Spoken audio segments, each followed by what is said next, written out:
Welcome to the weekly checkup on ReachMD for the week of October 26, 2015. This week's news segment examines the grossly inaccurate method of food allergy testing and how this is impacting the youth of America.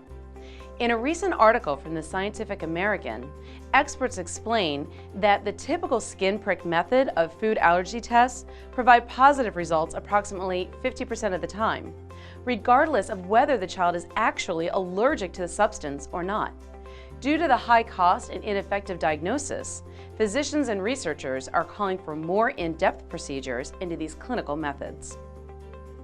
ReachMD's monthly focus on nutrition continues this week with another installment of our latest series, Nutrition Edge. Kathy King focuses on controlling blood sugar and weight gain in expectant patients with gestational diabetes. Turns out, a simple diet change can help with this challenging issue.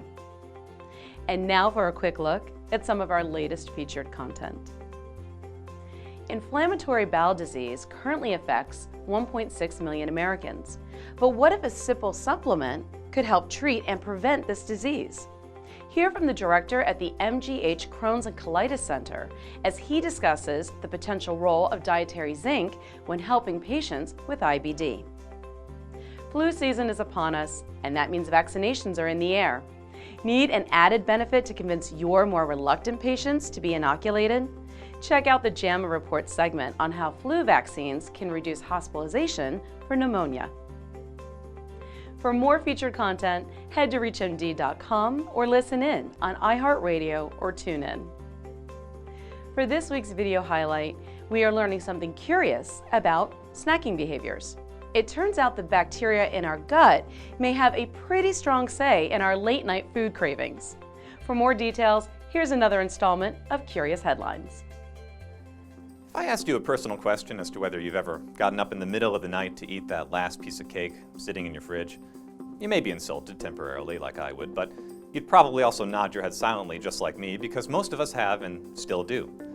But what if I told you that the urge to do that, alongside a score of other sudden food cravings, may be the work of bacteria in your own gut, telling you what they want?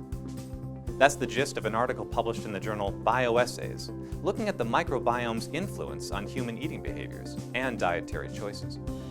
The authors reviewed several studies on this topic, conducted on both mice and humans over the years, and concluded, if you can believe it, that microbes in the gut basically manipulate everything you do or want. Now, it's unclear how they may be doing it, but a recent theory is that competing bacteria release signaling molecules into the gut, which get carried all the way to the base of the brain through the vagus nerve. There isn't a lot of evidence to support that conduit theory right now, but they are seeing clear patterns of mood and behavior changes in both people and mice that are exposed to particular bacterial strains. So, if you're now asking whether you're merely a midnight cake run zombie and can just place the responsibility elsewhere, I'm afraid I have some bad news. You're still accountable, because apparently it is a two-way street, and we can influence which bacteria thrive by deliberately altering what we eat. So, that diet plan that you're recommending in practice, it may be more than just a weight loss strategy. It could also be the key to shucking off the yoke of our bacterial overlords. Just don't tell your patients that until you know them really, really well. For ReachMD, I'm Dr. Matt Bernholtz. For those of you in the Philadelphia area, be sure to mark your calendars for this Friday, October 30th.